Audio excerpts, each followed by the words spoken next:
I've got to put my glasses on. I had to clean them off because they were so dirty.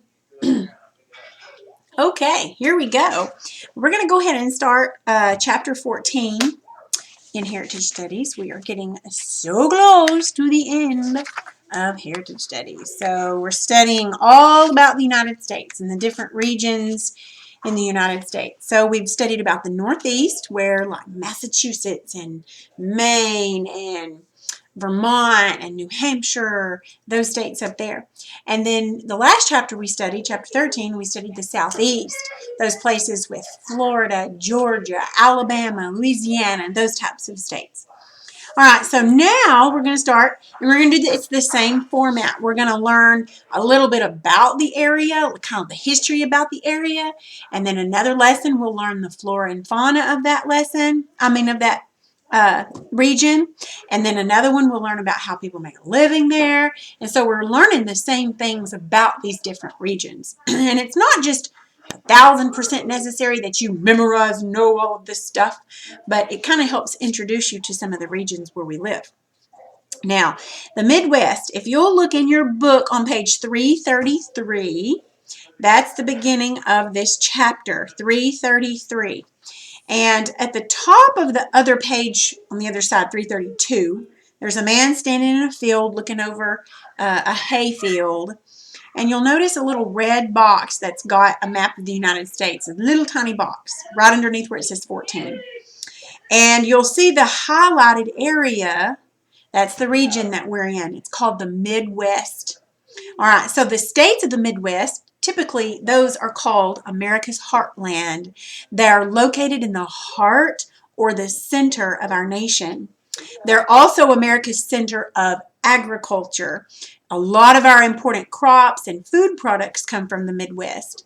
The Midwestern states were settled by very brave and very hardworking people. And the courage and the endurance of these of the Midwestern farmer families give this part of our country a very special character. So these states represent America's heart. Now, the middle section of the United States is famous for farms and factories. In addition to these things, the history and culture of the Midwest helped to shape the entire country. 12 states form the Midwest. Before European settlers arrived, American Indian tribes like the Sauk, the Fox, and Dakota lived across this region. Some lived in forest, others preferred the prairies. These grasslands received little rain and they have very few trees. And during the 1700s, European settlers trickled down into this area. And eventually most of those tribes were forced farther west. All right, so there is another bug in here that keeps flying around me. So if you look at the top of page 333, there's a timeline, and it starts at 1800 and it goes to 1900. So that timeline it represents 100 years. So we're going to look and see what happened during those hundreds of years, that 100 years. Look at 334. Now, before we start reading, I want you to leave your Heritage Studies book open, but I want you to open your work text page to page 157. Leave your book open because we're going to read.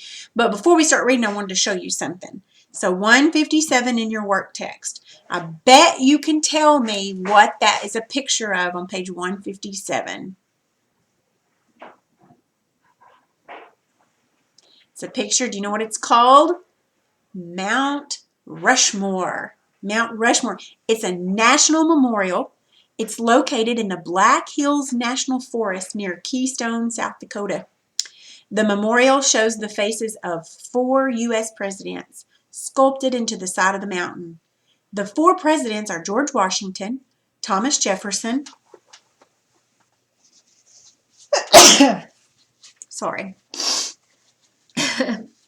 Theodore Roosevelt, and Abraham Lincoln. Many have called Mount Rushmore the Shrine of Democracy. It was sculpted by a man named Gutzon Borglum, and he directed the construction process. It took 14 years to build it. and about 400 people worked on it from 1927 to 1941. I didn't know that. And he died just months before it was completed. That's pretty bad. Anyway, you can go there and you can look at that. And anyway, we're not going to do this page. It says to find one of the presidents and write a paragraph or two about them, but we're not going to do that. I just wanted you to see Mount Rushmore. All right, so work text page 158 is the page we're going to work on, but before we work on it, we're going to go ahead and read. So you can set your work text page aside. Let's look back at our book on page 354. Now at the very top, there are the states in the Midwest region. Let's start reading now. You follow along. European settlers found the lands beyond the Appalachian Mountains appealing. They first moved into the Ohio River Valley. The Midwest has many rivers. The largest are the Mississippi, the Ohio, and the Missouri. These waterways were the highways for pioneers. During the 1800s, Americans poured into the Midwest. Between 1803 and 1889, all 12 Midwestern states joined the Union. The earliest settlers came from the East Coast. Southerners came from Kentucky into southern Ohio. Pennsylvanians moved through the Ohio River's northeast tributaries. Now, a tributary is a river that flows into a larger one, and that's a bold word there on 334, so you'll need to know what a tributary is. People from New York and other northeastern states also moved west. They often traveled by the Erie Canal and the Great Lakes into the upper Midwest. Later, many immigrants from Northern Europe came to the United States, and they often ended up in the northern Midwestern states. So that gives us a little history of who settled where. So let's look at 335. Look at that windmill. That doesn't look big in the picture, but I can imagine how big that is because that's a working windmill. That's in South Dakota. Until 1890, most settlers to the Midwest came as farmers. Because of the rich soil and good climate, this area became known as America's breadbasket. These farmers encouraged improvements that changed America. Better farm equipment allowed bigger farms and more crops. In the western Midwest are fewer rivers. Windmills provide the energy to pump water from aquifers. That's another bold word there on 335. These reserves of water lie deep under the rich soil. Because of these improvements, farms have spread to the high plains of the region. By the late 1800s, most good farmland had been claimed, and as a result, many later immigrants settled in the cities. Chicago connected the Great Lakes shipping to the Mississippi River. Chicago became the largest city in the Midwest and the second largest in the United States. Other cities also benefited from their locations on rivers and railroad tracks. We learned that Memphis, Tennessee, we learned that yesterday, that Memphis was a city on the Mississippi, and it was important. Wheat and corn from Midwestern farms could be sent to other parts of the country. Beef cattle could be slaughtered, and then their meat could be shipped east. So they used that river like crazy, didn't they? So the first European settlers moved into what we know as the Ohio River Valley. Now, the three largest rivers in the Midwest are the Mississippi, the Ohio, and the Missouri. Those are the biggest ones. Why were those rivers, or any rivers, so important to the pioneers? You know why? They used them as their highways. They'd get from one thing to another. All right, and what was the main occupation of most of the settlers that came to the Midwest until 1890? Most of them were farmers. What do windmills provide? Energy, and it pumps water from aquifers. Aquifers are big pools of water way down deep under the ground, and those windmills turn and it produces energy that pumps up that water so they can get water. And what was the largest city in the Midwest? What city became the largest city there? Do you remember? It's actually in the news a lot today, not for good reasons. Chicago. Chicago. Okay, look at the next page. Page 336. Look at that. That's a combine harvester, it says. I don't know anything about tractors, but I bet you do. During the 1900s, the Midwest kept growing and changing. Farmers wanted improvement in their equipment and crops. Scientists worked with farmers to produce hardier crops and better machines. Foreign immigrants and Black Americans moved into the region. Manufacturing of automobiles and farm equipment employed many people. The Midwest produced raw materials and jobs for millions of Americans. Much of Midwestern culture results from the various groups of people who settled there, because there was a lot of people that came from different regions that settled in the Midwest. Now, many supported public universities. These centers of learning, like colleges, helped to define the state's culture. The cities provided places for these cultures to mix. And we see that now in America. We've got lots of different kinds of people, and that's okay. So, in the Midwest in the 1900s, things were changing and growing. Scientists then would help the farmers, and they would work to produce better crops. And a lot of people were employed. They had jobs in the Midwest, whether it was for farmers on farms or in manufacturing, which is a big thing. That's what we're going to talk about next. Look on page 337. Now, during the 1900s, Midwestern authors helped shape America. Progressive authors tried to change the nation. They encouraged new attitudes toward politics, business, and religion. One book resulted in cleaner meatpacking plants. Some authors wrote about pioneer life. Laura Ingalls Wilder wrote about growing up in several Midwestern states. Willa Cather wrote about life in the Nebraska prairies. F. Scott Fitzgerald was from Minnesota, but he cared more about life on the East Coast. However, Fitzgerald's Midwestern roots influenced his viewpoint. He told stories about the 1920s. His writings shape how people view that decade even now. The Midwest today still has an important influence on the whole nation. The region's manufacturing companies affect the nation's economy. The blend of cultures in the Midwest affects all of America. The Midwest continues to attract people of different backgrounds. Many people of Middle Eastern origin have moved to the Midwest. The region also has a growing Hispanic population. Both groups are growing in the country at large. Since so many Americans live in the Midwest, their votes can change the nation as a whole when they go to vote. So we have this picture of a factory up here at the top. And I know that Michigan is in the Midwest region, and I think it's in Michigan that they have a big plant there that makes automobiles. I don't know, it's the Ford factory or something. So I know in Michigan they create lots of cars and things like that, and then of course tractors are produced there and manufactured and what have you. So, and you may have heard about Little House on the Prairie. Well, that was actually a group of books, a whole set of books that was written by Laura Ingalls Wilder. Of course, later on it became a show, and it's on TV today. It's old. I think it was made back in the 70s. But anyway, Little House on the Prairie was a story by Laura Ingalls Wilder, and it told all about her life growing up during that time and in that region. So if you ever get a chance to watch Little House on the Prairie, I bet that might be something that your Nana and your mom and dad would be very okay with you watching. You might not like it, but you might. All right, that's a lot of good information. Let's do our work text page. Man, we've done a lot. All right, so let's look on page 158. All right, it says at the top, fill in the blanks and then number the events in the order they occurred. So I'm going to have to help you with this. This is going to be kind of hard, okay? This is all what we just talked about. Okay, so the first thing we're going to do is we're going to fill in the blanks, okay? And then the second thing we'll do is we'll number those, okay?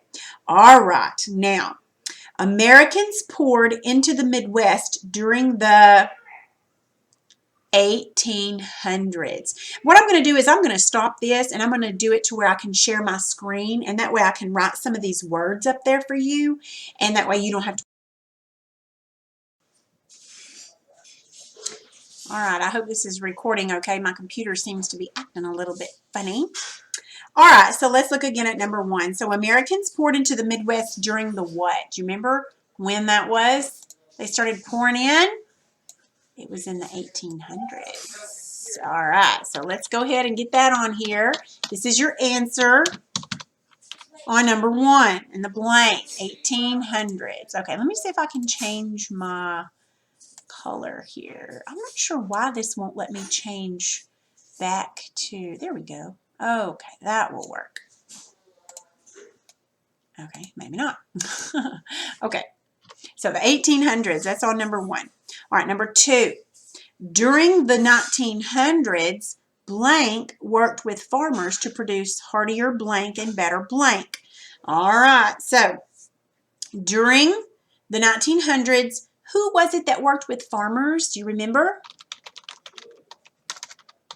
Scientists worked with farmers. So that goes in the first blank. Now I'm going to move kind of fast, so as I move, you might need to pause it, okay? All right, now let's look at our second one on number 2. So during the 1900s, scientists worked with farmers to produce hardier what? Remember? Hardier crops and better machines. Remember we talked about that?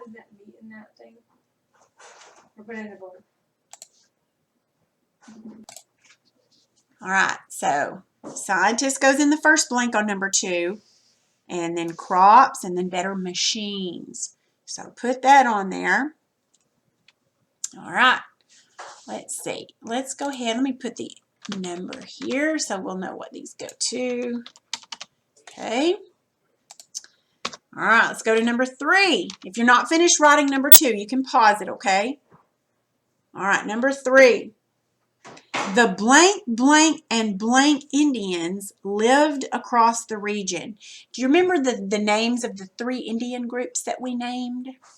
You may not remember those. I had never even heard of this one. The Sauk, I guess that's how you pronounce it. Sauk, Fox. I didn't know there was an Indian group named the Fox. And then Dakota, which I've heard of the Dakota Indians.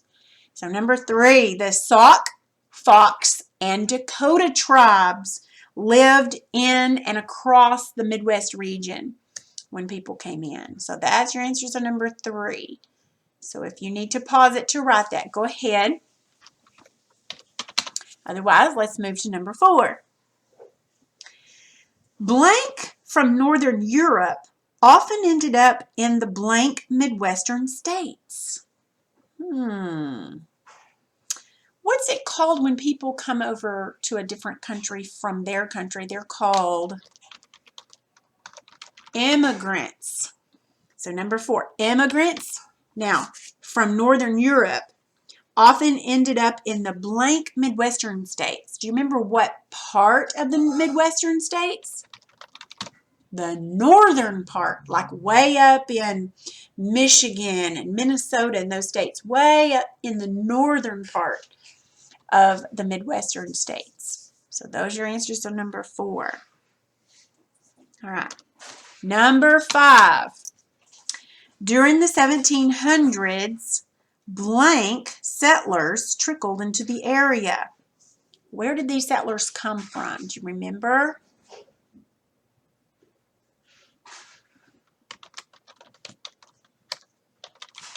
European. They came from Europe.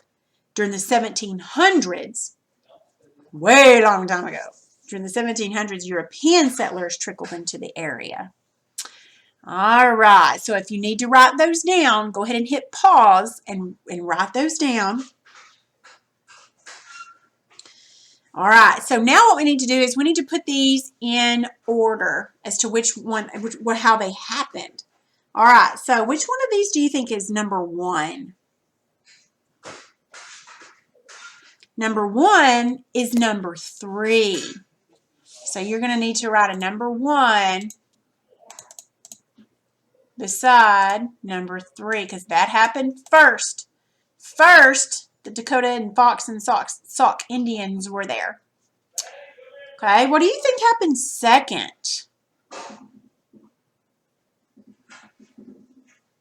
This happened second. This was during the 1700s, European settlers. So first were the Indians there. Then this was during the 1700s. So what do you think happened next? During the 1800s. During the 1800s, Americans started pouring into the Midwest.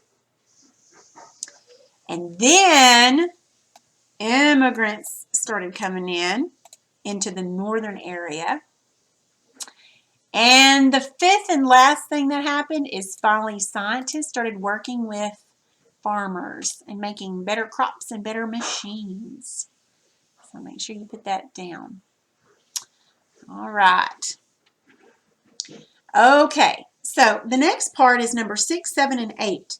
And that you're just going to do that on your own. All you need to do is you need to look those up. Those are the bold words, the dark bold words that we read about in these pages. You just need to write down the definition of those, okay? But you can do that in a few minutes. Now what we're going to do is I am going to delete this. And I'm going to erase this. Actually, let's just do it the easy way. All right, now what we're going to do is we're going to do the bottom part, 9, 10, and 11. All right, so let's see if we can answer these from what we read. All right, it says, write the name of the Midwestern author who helped shape America. Okay, these were 3 authors we talked about. Number 9, wrote about life in the Nebraska prairies. Well, you may not remember that name, but if you look it up in your book, we just read about it. It was Willa Cather. That's number 9. Her name is number 9. I like that name, Willa. Okay, Willa Cather. She wrote about life in the prairies in Nebraska. All right, number 10. Who told stories about the 1920s? Do you remember that?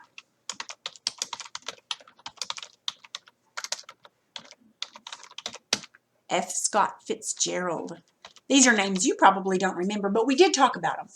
They're written in our book. In fact, they were on page 337 is where these names were.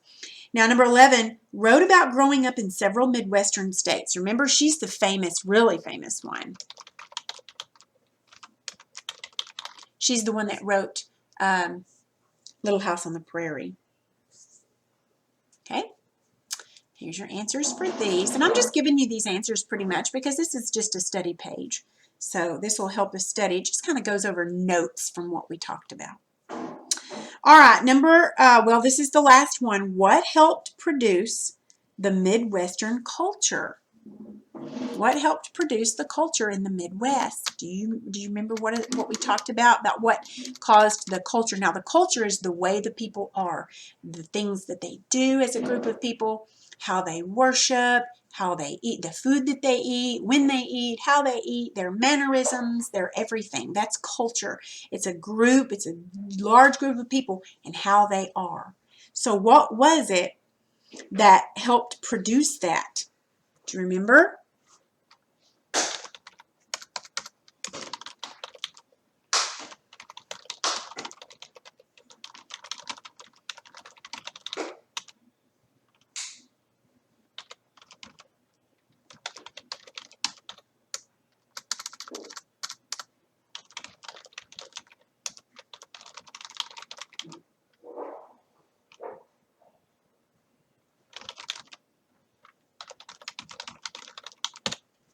Okay, various, that means lots of different kinds. So various groups of people that settled there, people from Italy, people from Spain, people from India, people from Zimbabwe, people from China, lots of different groups of people that came and settled in the Midwest. Also public universities or colleges and lots of different cities. Those are the things that helped produce Midwest culture in the Midwest, okay? All right, you might want to pause that right quick while you write that down. And other than that, you do not have an assignment today. All right. So that'll be it for today.